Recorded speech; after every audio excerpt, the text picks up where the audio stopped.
Piştî ku desthilatê Tirkiye bîngava yekemîn ji avakirina dîwarê birînê di navbera Kobanî û Bakurê Kurdistanê de bi dawî kir, ew jî avakirina dîwarê Çimento bi dirêjiya 5 kîlometr li hember bajarê Kobanî ye.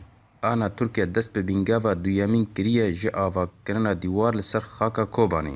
Her wiha ji gundewarê Rojhilata dest pê kiriye û bi berfa bajar de dibe.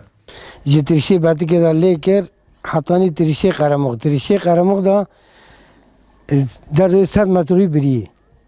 Bir de hat gihîşte pêş Mihetê. Pêş Mihetê dîsa 5 metre bir.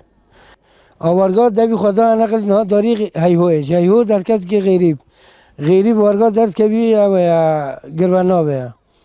Elîşar, Kazkan, Merdesmêl amar dikê warga derkeve Kobanî.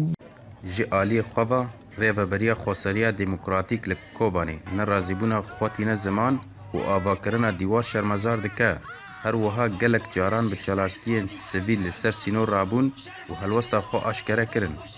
فنحن كإدارة ذاتية بلغنا السلطات التركية بهال ام وک ریوبریا خسر لکانتونا کوبانی ما آگاهی دانا دولتا ترکی و اف کاری کو پیرا دبن ناکا وی غزمتی گل و کاری کی شرمزاره و گلک باندورا خواه سر تیکیلین دنابری مدا هبنه.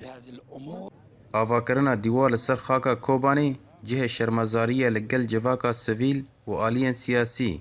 Hîn siyasetmedar dibêjin ku ev dagirkeriyeke ji aliyê desthilata Tirkiye ve û banga xwe li tevahî gelê Sûriyê dikin ku li hember vê yekê bêdeng nemînin.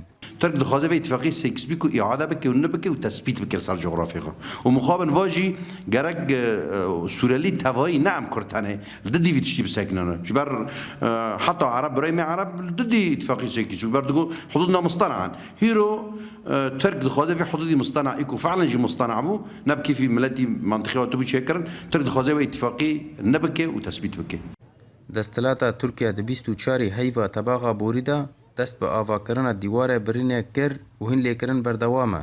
Tevî ku şîniyên Kobanî li dijî vê biryarê gelek caran bi çalakiyên aştiyane rabûn û di ciwanan ve guleyên artêşa Tirkiye ciyana xwe ji dest dan. Lê li gorî pîlana Tirkiye ku dê dîwar li seranserê sînorê Tirkiye bi Sûriya ve girê dide were avakirin.